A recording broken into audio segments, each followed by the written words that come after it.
and welcome to tonight's tour. I'm really thrilled to have you. Tonight, I want to show you around a few things that I have been utilizing inside the toolbox, and I want to make sure that you know that it exists and how to access it. And then I'm going to open it up, and we're going to be able to answer any questions that you have.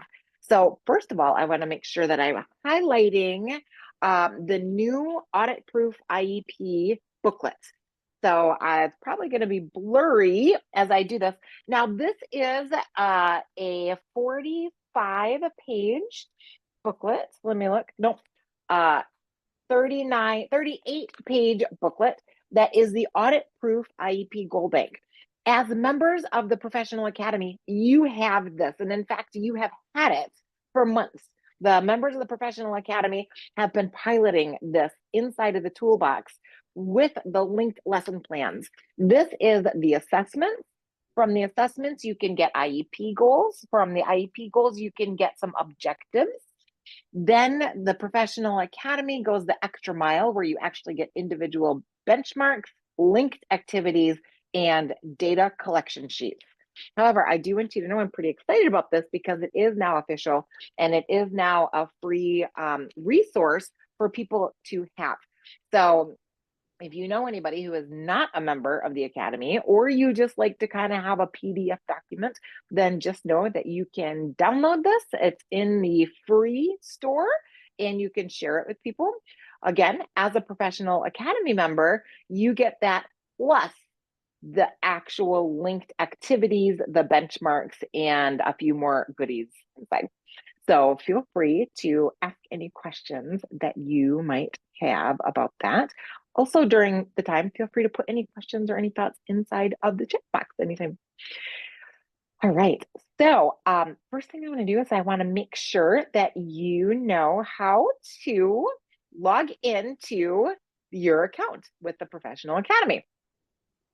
By the way, I always want people to know that there are all kinds of free resources from the Online Itinerant. You do not have to be a member to get all the goodies.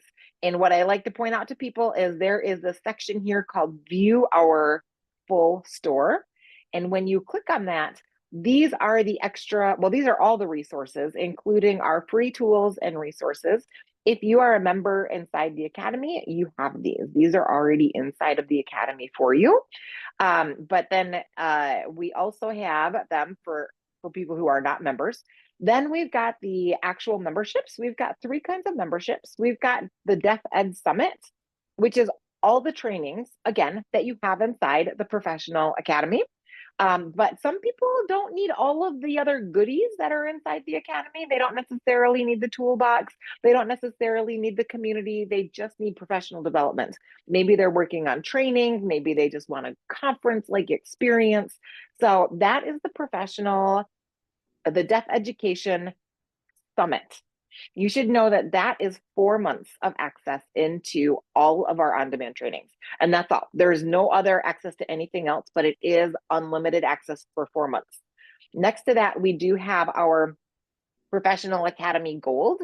And that is, as you know, that's our all-inclusive program. So that includes all the trainings. It includes our toolbox. It includes memberships for your parents and your families in the Friend Academy for free, which is typically $199 each. And it also includes all of our power hours and our community, our monthly meetups, all of those things. And I don't know if I mentioned the toolbox, but it also includes the toolbox. So it's kind of like our all-inclusive, everything's embedded in it, and you have it for 12 months. That's the Professional Academy. I do like people to know that the Friend Academy is our parent program, and that is also available a la carte.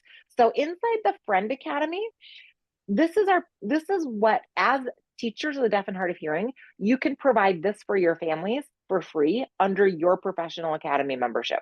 So what do parents get in the Friend Academy? They get the parent training, and then they get the parent power hours. They get the monthly trainings, because almost all of our monthly trainings, with the exception of this month, is perfect for families too. And then they also get the toolbox. So they get the toolbox of activities. So if you're a teacher working with parents, then you can share activities, you can assign activities, you can really point parents in the right direction. The reason that the Friend Academy is free for parents who have teachers inside the Professional Academy is we want you to be able to walk alongside your families. The Friend Academy stands for Family Resources, Information, and Education for Navigating the Deaf Journey. So we know that you as professionals really want to be able to support your families, but sometimes you lack the time, or there's just not, or you don't have the resources, or you don't have the training. If you are a teacher and you opt in to get this for your families, you also get it. So you get all the parent trainings and everything. So again, it's a great benefit. Some people just want the teaching toolbox. They don't need all of the other stuff. They just want the activities. That is also an a la carte option. And then there's also opportunity to get professional and one-on-one mentorship and coaching with me. So our monthly meetups that we have right now are available on demand. Our ones from last year are not.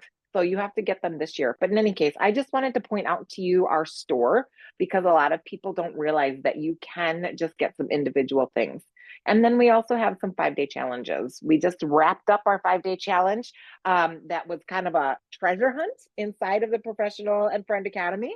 But we've had some other ones that are kind of like hacking job hacks that kind of support you on your job. They come up for free, but they're only free for 5 days and then they go away. Some people want that information all the time. So just know these are not included in your toolbox or in your library right now, but they will be coming up free eventually. And then you have an opportunity to add it into your library. So with that, there is a way once you are, let me just go back to the home page here. Once you're logged in, you should have this little icon that shows a picture of a person. That's how you know that it's you. And you can go in and you can change that. You go to settings and you can actually put your own picture in here. You can change your email address, and you can also set your notifications so that you can actually get updates to products. And you can also make sure when that you are on the mailing list and that you're getting email, or you can get off of the mailing list. If you don't want the emails anymore, then you can do that as well. So that is inside of, you can also change and update your password. So that's inside the settings section inside of your account. But once you're logged in, I want to show you to go to your library, because that's where you find all of the things, all the things. Once you're logged in, you'll have this menu up on top, My Library, that's everything. My Teaching Toolbox, that zips you straight to the toolbox. CEUs and credits, this is important for people who are trying to get additional credits towards their professional development, because we do offer extra. We offer Act 48 for people who are Pennsylvania, AG Bell for people who are LSLS, ASHA. New York has their own credentials that they are credits that they need for licensure. ISBE is Illinois. They have their own. Minot is graduate credit. And then we also offer RID for anybody who is an interpreter. So if you are looking to add those credits into your library, that's where they live until you add them, and then they get added into your library. And the other thing is there's a lot of trainings inside, and a lot of times people get confused with what have they completed and what's still left for them. So if you are working to track your trainings, every time you finish a training, it will say, click here to track your training. And then it takes you to this page, and then you can put a checkbox on it, and then that will click into it, and then you mark it as done. And then once you mark it as done, if you go back here to the on-demand training, then you'll see the checkboxes for the ones that you've completed. I know sometimes it won't check it unless you go do the whole thing. And sometimes people don't need the whole thing, right? They just want the training. They're not worried about the credit or the quiz or anything like that. So if you're just getting certain things and you want to kind of like check it off your list and recognize you don't need to see it again, I encourage you to try that out, the completed trainings tracker. So let me just peek and make sure if there's any questions about anything, any of that. I don't see any questions at this point. feel free to turn on your mic or ask the questions in case I miss it on the chat. Let me close the chat. Okay, so let me tell you what I have been working on lately. I'm going to go to my teaching toolbox, and this is what I talked about in my text today. If you got my text, I've got some kids who are, well, in high school. I've got a lot of students who are high school students. So we're starting to think about transition. And it's not too early to think like a couple years down the road about a number of things that we're teaching about. And one of the conversations that I've been having with my students a lot is, let's talk about, when are you due to get new hearing aids? Right? Because a lot of kids, like a lot of families, they push them like as long as they can, which is fine. But what happens is, once they turn a certain age, I think every state might be a little different. I'm in Wisconsin. Wisconsin mandates that hearing aids are covered until you're 18. Once you turn 18, hearing aids aren't covered anymore. So that means we kind of have to start doing the math and be like, all right, we want to make sure that you've got pretty new, pretty decent hearing aids, right? Right before you turn 18, so that you can maximize those bad boys until you need to do them again. You don't want to need new hearing aids when you're 19, right? We want to try to like figure out and kind of get that taken care of. So it takes a little bit of math, talking backwards. How often do you need to get new hearing aids? How old are your hearing aids? And there are actually even ways to know how old their hearing aids are. We actually have inside the toolbox, we have a transition workbook, and that actually you can document what the serial number is of your hearing aids, what kind you are, and when you got them. So this is really actually important information for your students to keep track of, because they kind of lose track of their years. Like we lose track of their years. They're like, I don't know. I was in 6th grade, 7th grade, 8th grade. I don't know. So we want to keep track of that. In the transition workbook. So I've been having this conversation a lot, and we say, all right, so what do we need to know about once you graduate? You're going to get first of all, we're going to try to get you some new hearing aids as close to 18 as possible. Like, let's track that. But then that's going to be your last pair of hearing aids that you're getting on your own. And then you're going to be 18. So now you got to know how to do this on your own. And this is something that, kids, they go to their doctor appointments with their parents. The audiologist talks to the parents about the technology. It's really kind of a parent-doctor conversation a lot in terms of how all of that happens.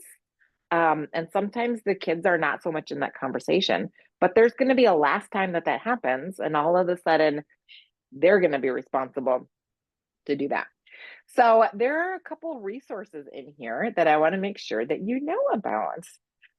One of them is knowing it's kind of inside of here, the Medicaid, like the guide to important government agencies. So inside of here, the students need to know, like, all right, what are some important agencies that you need to know about? And there's something called SSI and SSDI. Are you familiar with that? Okay, so this is actually government money that the families might get a check for every month because their child has a disability. When they turn 18, though, that check no longer goes to the family. That check now goes to that child. So inside this document right here, first of all, it talks about these different agencies, and you can actually click on it and it will take you to the website, and you can talk about how to apply, signing up for it, and you can really have these conversations about what this agency is. Are they going to qualify for this, and what does this look like? I'm going to go back into the toolbox. I'm going to show you another tool that's inside of here that I have found very useful. And that is this one, preparing to apply for support services. So we always talk about this. And this is like, all right, so once you're kind of getting close to 18, you're going to have to start applying for these things. What do you need to know, or what do you need to have on hand? Because that might not be something that you're doing with them. They might need to be doing it at home, Or parents might say, no, go ahead. You can do that with him. That's great for you to walk through it. But they're going to need to know social security number. They're going to need to know what their address is. They're going to need to have their audiological and medical information available. And they really should do it with their parent or guardian near, because there's probably some questions that are going to come up. So there is this guide that you can download and you can talk about those things with them. And then here, so, you know, we kind of start there. We either actually, this is how I do it. I make sure before, like when they're 14, 15, when we're starting to talk about the new hearing aids, we're just having the conversation. We're talking about all these different agencies. Once they're entering their senior year, then we revisit this conversation and we go into the section and we talk about applying for services, because that's something that they really want to have lined up before they're 18. But then I'm going to scroll down to this section that's called, first of all, here's a transition workbook and the transition interview. This is where we've got a lot of that, where they document these things. But understanding your DHH team and understanding the roles of audiologists, hearing aid dealers, and hearing aid dispensers. What is the difference between the audiologist and the guy at Costco and Sam's Club? And I just had a student the other day was like, yeah, my grandma gets Costco hearing aids. Like, they're way cheaper. And they're way cheaper. And so I said, well, what do you think is the difference between them? And they said, oh, they're cheap hearing aids. Well, actually, Costco sells Starkey hearing aids. They sell the same hearing aids that some of our students get. But what's the difference? So it's not a doctor, it's not an audiologist that is diagnosing them. You know, and there's some different roles and there's some different things. But Costco legally cannot give a child under the age of 18, cannot legally get them hearing aids. That is against the law. So so here we go. This has got a whole slideshow and it talks through the differences. And, you know, we talk about, what about Miracle Ear? You know, have you guys heard of Miracle Ear? Have you heard of, right? So we talk about that. We talk about, all right, well, what about your iPods? Like, they can be your hearing aids. When your hearing aids die, when you're 19, do you just want to start walking around with earbuds in your ears? Well, except for they die after 2 hours and then you're stuck without anything because now they have to recharge. So, so this PowerPoint walks you through the different roles, and it's got discussion built into it, and it's got some role playing. So where you can actually, first of all, you discuss the people and what their education and certification is, what the difference is between a dispenser versus an audiologist versus a dealer. Okay. And then it actually gives you a role play activity. So, all right, so let's actually act this stuff out. Let's visit the audiologist and let's practice asking for, you know, it's time for your audiological evaluation. Let's practice this. So you actually have a script and you can role play it and you can work that through. And then you can do it for the hearing aid dealer. And then you can also do it with the hearing aid dispenser. So it's kind of a fun thing. The kids, like, they don't know these things. And honestly, I didn't really know these things either until I started digging into it. And one of the, so in the Audit-Proof Goal Banks, which I'm going to make sure you know where this is in your toolbox. These goals were not invented by me. These goals were compiled from other assessments and other checklists, like the expanded core curriculum, like the audiology, self-advocacy checklist, all of these really great checklists that maybe one's outdated, or maybe one is specific towards kids that were hearing aids, but not for anybody else. So I took all of that and I compiled it into one beautiful checklist. And one of the benchmarks on there is that the student knows the differences between all of these roles. So this is a transition benchmark. So here we go. Here is the activity for it. And then there's also a worksheet that goes along with it. So, and then we've got a video for you inside of here, and here is the worksheet. And then what's great about this is that there's a web search, there are discussion questions, and then you can have them, you can write, you print it, you can have them write it, and then you can put it in their transition binder for them. I love the transition binder. Here is where you can find where the transition binder is. And the transition binder, this walks you through all the different sections that you can put inside the transition binder. You can start it when the kids are I like to start it in about 9th grade. And then by the time they graduate, they've got this beautiful binder. Just close up, put it on the shelf, and they've got all of their resources and information ready to go. And you can see inside of here that you've got this actual section for them.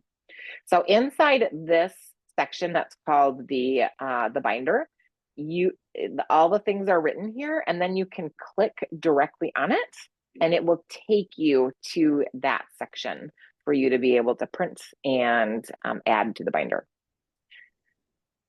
So are there any questions about that? And what do you think about that? Is this something that you're already teaching? Is this something that's helpful for you? I'd love for you to kind of put in the chat and share your thoughts. I got to say, my high schoolers are one of the most challenging kids to work with because it's like, oh, everything's going great. You're advocating for yourself. Great. You're getting all your accommodations. See you next month. But I know there's more I need to be doing other than that. So this is really helpful for me. Awesome. And actually, it's interesting that you say that. So I work really closely with an audiologist, and she and I had a very recent conversation, and she's like, I don't even know what to do with these kids anymore. Like, I don't need to check their batteries. I don't need to do that, but I certainly don't want them to not have any services. What should I be doing? And this is the answer. You need to be pouring into them. What do they need to expect about how to navigate audiology once they graduate and once they're outside of the school? Do they know how much hearing aids cost? Do they know how to find the funding for it? Do they know how often to how often to get appointments? Have you role played making an appointment and doing some of those things? So those are great activities to do for you to do with them, and for your audiologist to do with them as well, and for you to partner together. Sometimes it's fun to partner together, and I learned so much. For example, I think it's Phonak. I think Phonak hearing aids, when you look at the serial number, maybe you already know this. When you look at the serial number, the first 2 numbers is the year that they made those hearing aids, that the student got the hearing aids. So if the students are like, I don't know when I got them, well, let's check your serial number. It starts with 19. Oh, that means you got them in 2019. So you're due. You're due because it's been 6 years. It's now 2025. Real conversation just had with them. So I did that I learned that by partnering with my audiologist. I was like, oh, I didn't even know that. That's a good trick. Awesome. So, these are, again, just our high school students. We're working towards transition. A lot of times they've got the skills, they've got the things.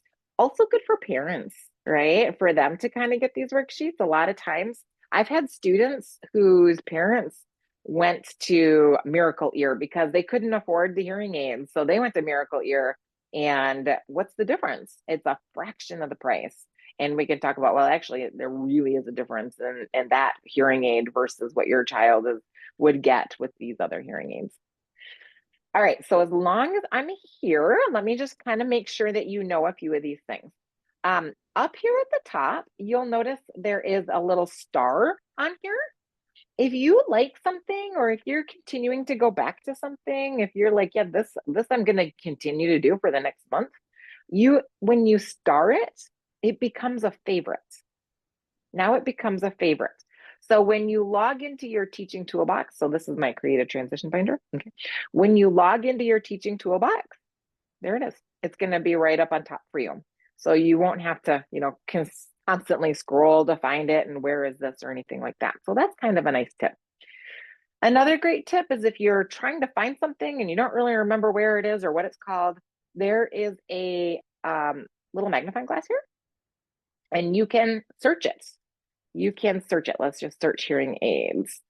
And here are a number of different resources, but the one that we're talking about is in here too. Here's this one. So if there's a topic that you want to talk about, you can be like, oh, I want to talk about hearing aids. What should we do? You can just put that in and you can see what pops up for you. And there might be some really great resources. The hearing aid troubleshooting guide is another one that I've been having a really fun time doing with my students. Let me just click on this for you, show you what this looks like. There we go. So this one is a worksheet. This is great to print and keep wherever they keep their, every teacher should have this, right? Because if you're not there all the time, if the audiologist isn't there all the time, the students need to know how to do this, but also the teachers need to know how to do these things. So these are common problems. And then these are the fixes. These are the fixes and how to troubleshoot them. So this also is really great to kind of quiz and ask your students, what do you do in this situation? But then you can print it and keep it with their materials. Okay. So I can talk in circles about this. Let me go back to my teaching toolbox for you. And I want to make sure I keep talking about the Audit-Proof IEP Goal Bank.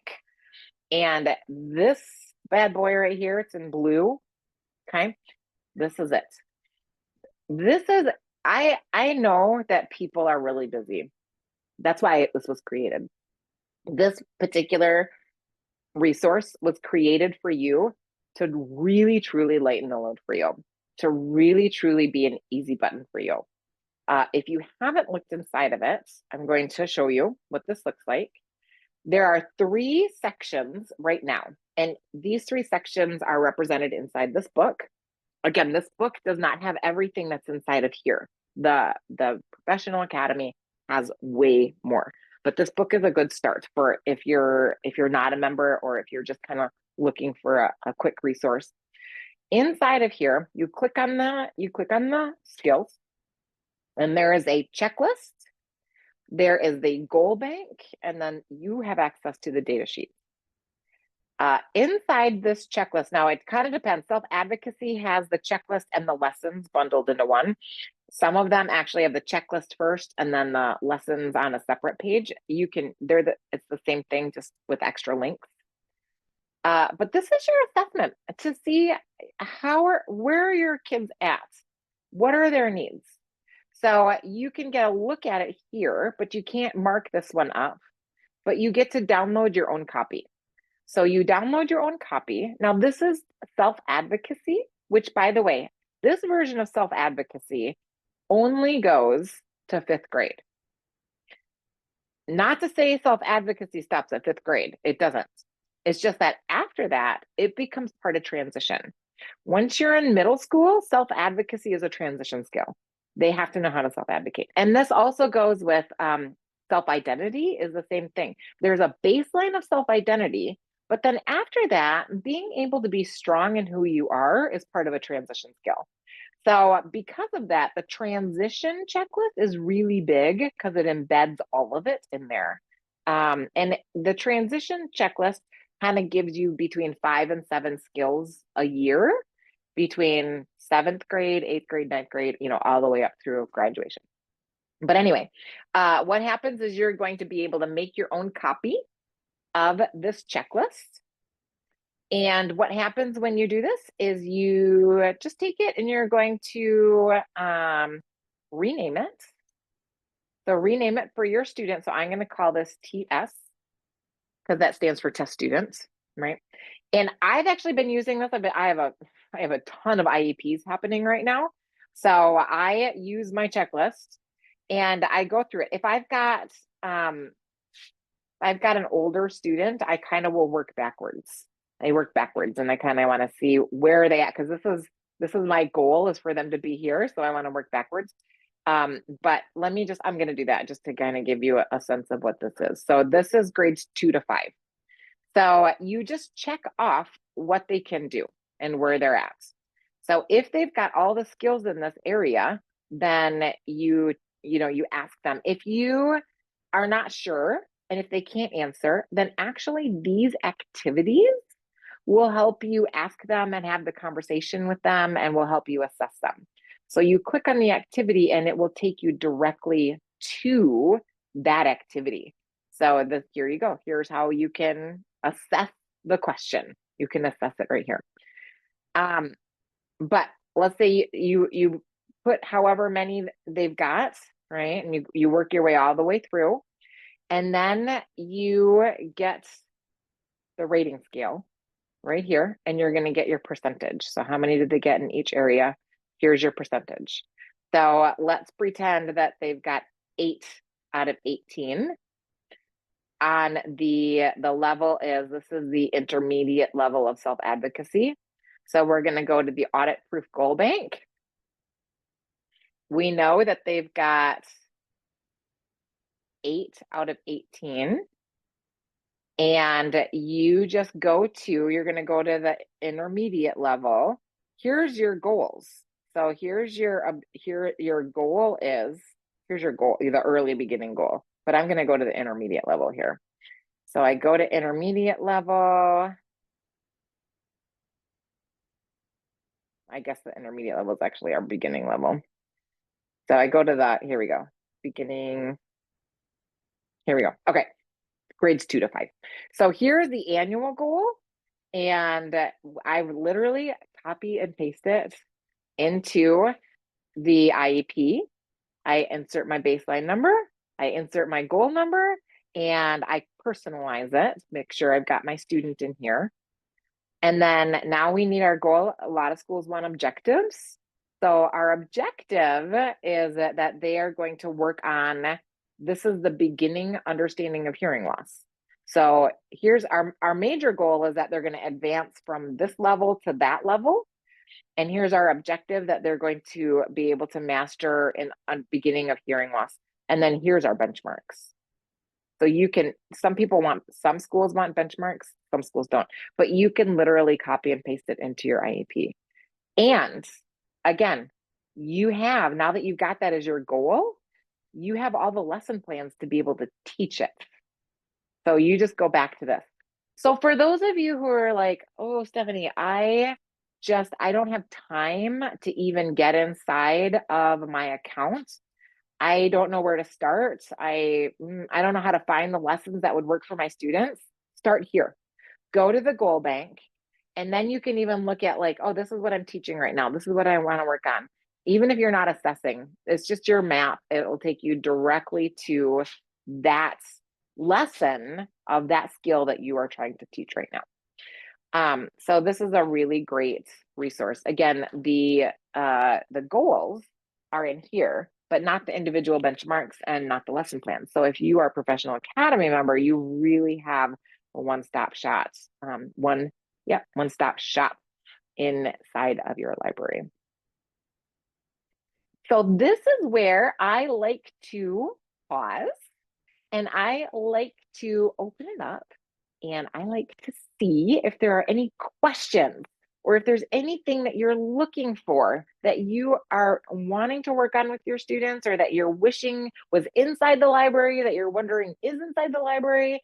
This is your opportunity to ask, and I might be able to show you the direct path there. Or else sometimes I take a note and I go, oh, I should add that. And that's how things appear inside the library. Yes, my biggest problem is when I'm working on early skills, and I don't know if anybody even has this, but you might have it. You'd be the one. So I have two 15-year-olds that just moved from China to the US, almost no English. We're working on very, very basic phonological skills, but I feel bad giving them the things I have for my 5-year-olds. Yeah. It's like Yeah. little vets, or put it in the shopping cart. Do we Yeah. have things are more normed for Yeah. an older student that's working on very early Yeah. skill? We do.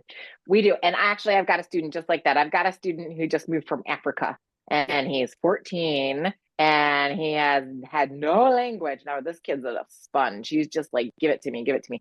We have so much fun.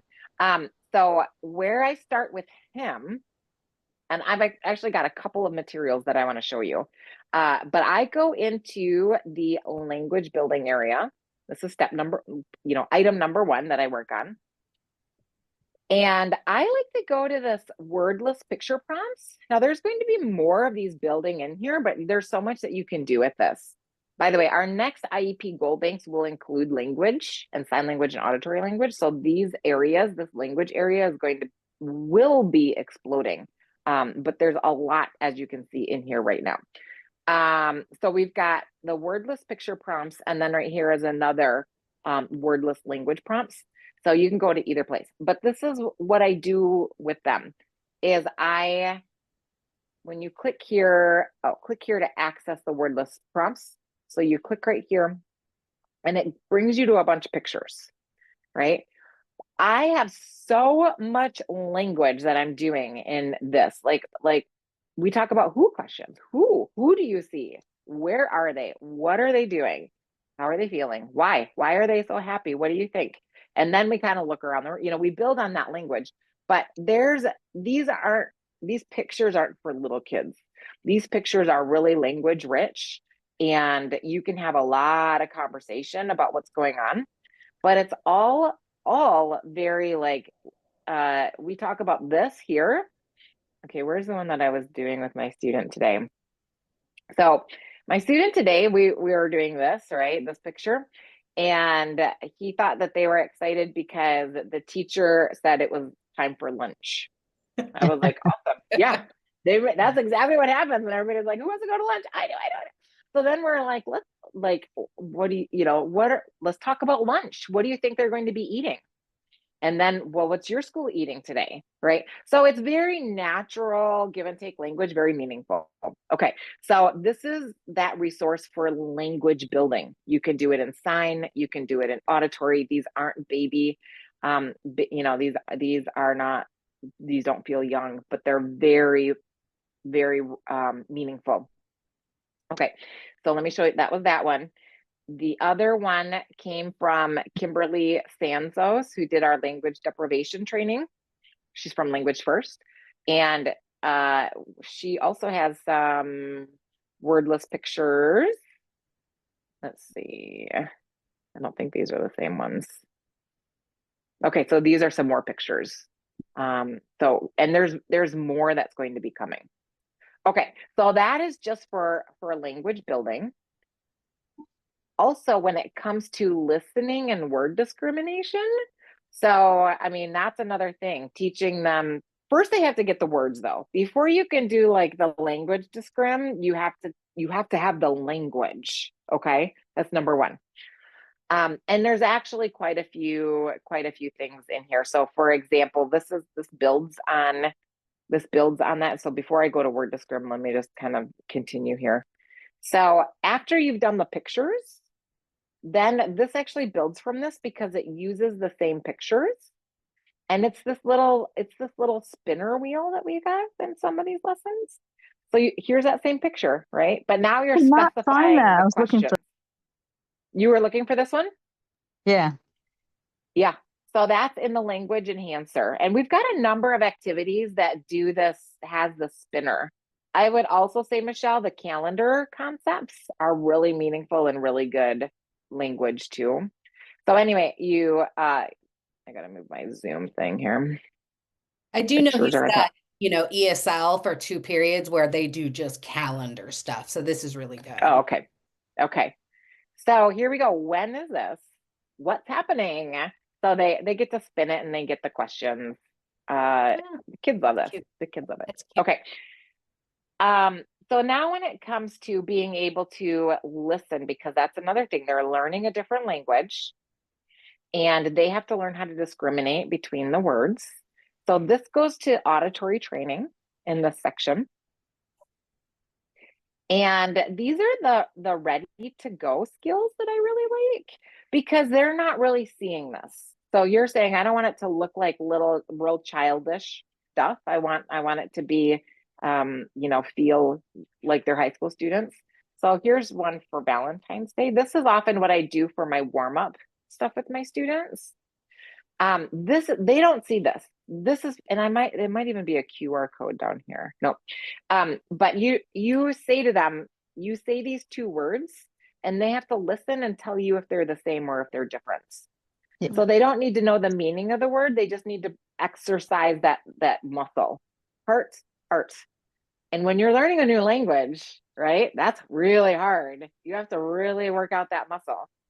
So love and dove, you go through all these words. Then you advance it and you just listen to the beginning of the word. Is the beginning sound the same or different? Cupcake, candy.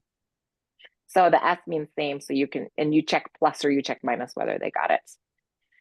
Then it's the same process, end of the word. Yeah. I just used that yesterday. I have a student who his language skills are blowing me away. But he's bilateral cochlear, and what I like about it is I downloaded it, put it into a Google Doc, put his name on it, had the tab open because I'm always freaking. I'm trying to go paperless. So I had everything ready for each. I had that my second grader did it and my fifth grader, same exact activity. I just changed it up by making it a little more detailed for the older one. And under, adding the vocabulary discrimination, blah, blah. But what I just wanted to add, I'm going off, sorry, is that I think, Michelle, I think you had mentioned this in a thing that you also use forms. Yes. Okay. So in my forms, then I upload it in their day. So when I've seen that student, because one of them was a monthly student, I upload that sheet into the form for that Oh, day. cool. Yeah. And now I have, a nice database that I'm building for that student.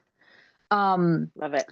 So I do have one question. So my one student continuously with the EduMic and without was on I think the ending ones kept failing each one. And I was wondering,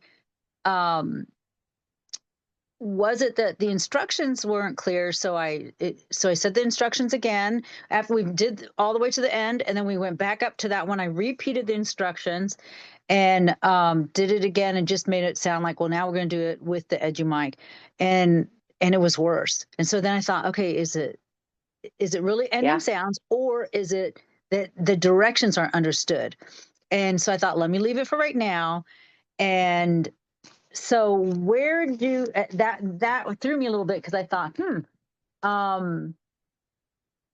because now for February we were doing the winter ones. So then for February, should I coach with another set to make sure he understands what ending sounds are, or so I always, one thing that I always carry with myself, I don't have it right here, but I usually have it, is a dry erase board. I always I have pull one. that out. Yeah. You want to model, like, what's the end, so you write out 2 words. You can choose any 2 words, and you just have to constantly model these words. Do they have the same end sound? Make it so it's super visual until you know for sure that he understands the concept with the written words. And then take the board away. Yeah. So you want to make sure. Okay. It's possible. It's possible that he doesn't hear those soundings. It's also possible. Here's the thing. We're working with kids that have dysfunctional phonological mechanisms, and we're talking phonics. That's why this skill is the most advanced skill. This is an advanced skill. They have to really listen really hard to remember the first word and remember the end of that sound. Right. And then compare it, remember the second word and compare it to the end of that sound. So it definitely takes some great auditory memory as well as word discrimination. And you got to make sure that they understand it. So I would do it on paper first to make sure they understand the rules.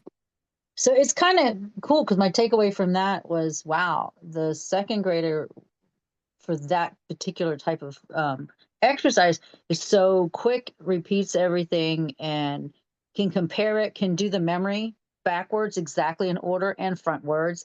And I thought, oh, okay, you really do get a picture of doing the same thing with all different ages for fun. Because I say, oh, the whole thing right now is Miss Ina has to learn how to use this website. Let's see if I get it right. I'm putting it all on me. You guys are just helping me out today, and it was really cool. Then that being said, I'm looking for, if when you get done with this piece, something for a student who is profoundly deaf. I don't know. I think he's severe to profound. And now he's starting to talk. He can repeat very well, but I can't find anywhere where where they see the picture and the word so that they start to learn to read. So I do it on the eraser board.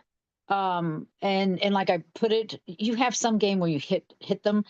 I used to do it with a fly scooper anyway. So like today it was I, no, and two. And then I put several twos, several no's, and just one I, because he's got this thing with the I. I'm teaching him to use that I. And when I erased the I, he went back to where the space was. He knew the I was there, but couldn't recognize the I where I moved it to. So again, then I was like, okay, so you can't read the word. So do you have something that has picture and for real beginners on, and should we do word family? I don't know. So yeah, I mean, I've got the one that I would recommend is the minimal pairs. Minimal pairs. Again, so let me show you where. Yeah. Okay.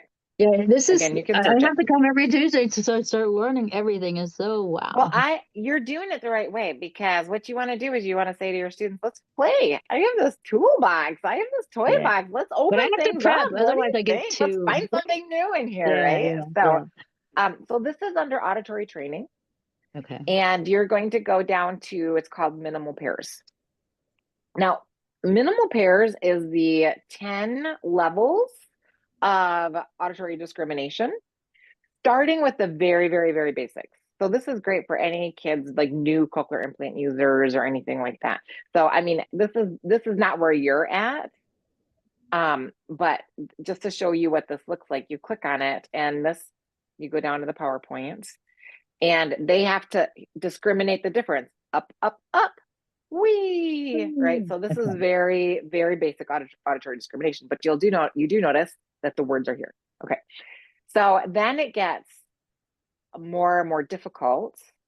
So like I'm going to go to level 5. Okay. Now kids should master these skills by age 4. That's what we're looking at, is age 4. But we have a lot of kids who are older than 4 who do not have these skills. Okay. So so here we go. All 10 hierarchy skills by age 4. Yeah. Now that is if they have put the work in, right? Or that they put the work in. That's what we're striving for, is age 4. Right. But as we know, right? How many kids they don't get the opportunity to put the work in? So this is kind of like, they're beyond spice. Are you familiar with spice? Is good. So go ahead, do this one, Batman. So, but this is great because you can also work in those phonics. You can work on that reading, but you're also working on auditory discrimination. So you can design it how you want to design it, but this was meant to be an auditory discrimination where you're sitting behind them. I like to sit behind them so they can't see me. And then I say one word. I say Matt, and then they point to what they hear. Right. But you can design it different. You can have them read, what's this word? What's that word? And I love to have my students pick a word and see if I can understand their speech. Yeah. Right. So this is a nice developer, but this will build in your phonics and you being able to help them read. Yeah. So Plus this is level 5. Perfect. Yep. The pictures are there. I'll show you level 10. So level 10 looks like sheep and sheet. Nice. Yeah. I'm gonna start with level 1 and just work on up. And Ayala, I know you said you weren't sure about whether to work in word families. My district does not believe in working on word families, and I think it's so important for our kids. So I do. And Teachers Pay Teachers has so many free coloring things about word families. Kids just go easy for them. Yeah. My problem is so the teachers are starting to want to purchase more stuff for the student, but they're still, because they said, well, how do you do, if I'm using visual phonics to go with it, and they don't understand the concept that if I say it, yes, he can mimic 100%, but on his own he can't pull it out. And that's why when they say, well, he raised his hand and then we didn't understand anything, because it all goes to one word and then and then one noun and then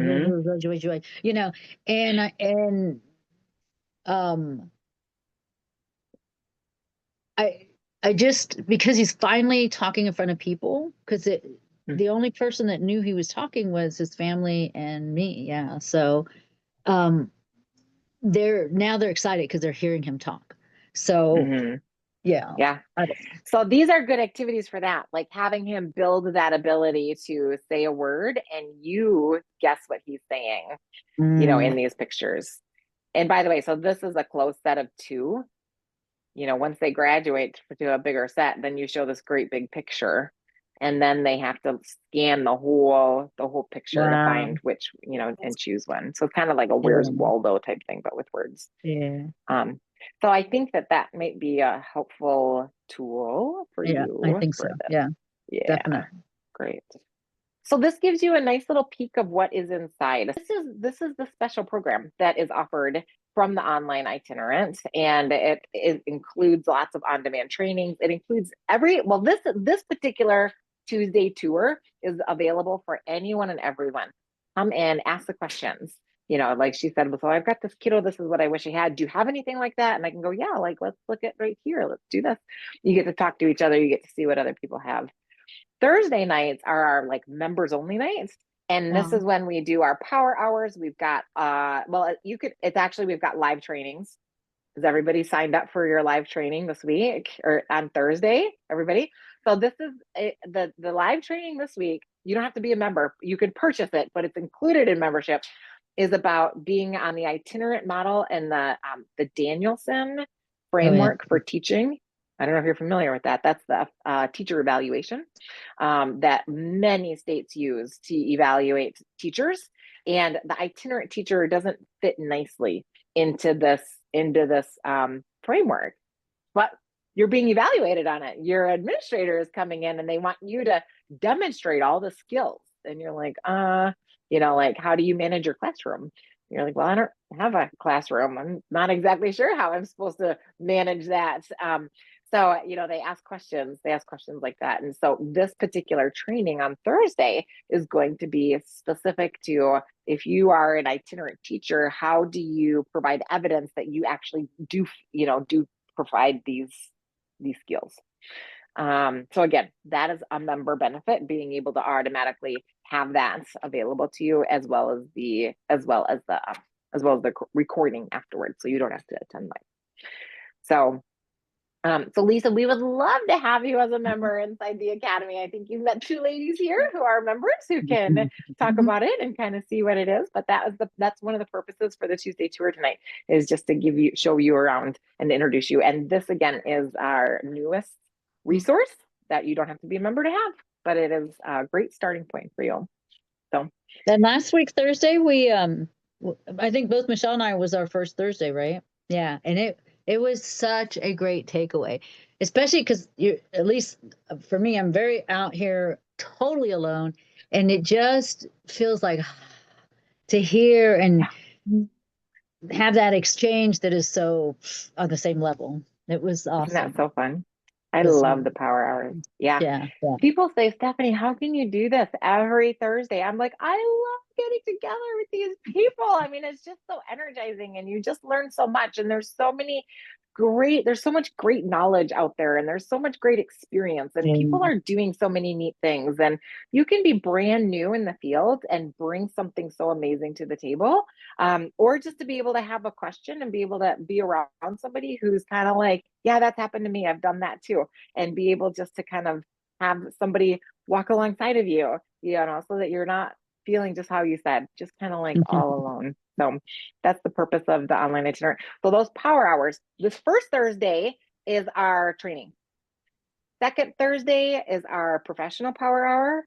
Third Thursday is our family power hour. Fourth Thursday is another professional power hour. And it will most likely end up that if there's a fifth Thursday, then it will just be everybody. It'll be like a bonus power hour. So about how many people are in the group? So we have in the professional academy, we have almost 1,000 members. Oh. Yeah, not to come on 1,000 members. No, of the 1,000 professional didn't show up academy. on Thursday. Now, that's not, you don't have 1,000 people that come, right? Like my mailing list is more than 1,000 people, and here we are, just the 4 of us, right? So, and the power hour, anybody who's a member of the Academy is invited to come. We had our bonus one last week, Wednesday, and we had a big group. I think we had 20 people, but that was a big group. That's not typical. We usually have about 12, so, but you really get to meet people and get to mingle and see them again, because then we come up to the training and I don't run webinars, ladies, because webinars, it feels very isolating. You don't really know who's there, right? I personally don't like that feeling. I'm like, I don't even, is this pre-recorded? I would never even know. How do I know that this isn't all fake? I like people to see each other and to know that, they're not, there are other people actually in the room. So in the trainings, you always get to chat in the chat box, and you get to see the other people, share your aha moments, ask your questions. So yeah, we would love to have you. And she does a breakout groups, and then it was really small. I think 3. I don't think there's the whole 4 any of them. I'm not sure. 3 or 4. It was supposed to be like 3 or 4 people. So you go in like that was fun. That was like a little speed dating thing. So you go into a room and you get to know 3 people, and then you change. Then you get a new room, get to know people, ask your questions. Right when it's so interesting, it goes. There was not enough time to discuss what we needed to do because Next time I'm gonna do it like less rooms, more time to talk, instead of doing like 3 oh, it was still good. It was just like, oh my gosh, yeah, it was still good. Yeah. Yeah. You never know. If you have too much time, it might get funny. Well, ladies, I am going to go ahead and stop the recording. I'm going to wrap this up,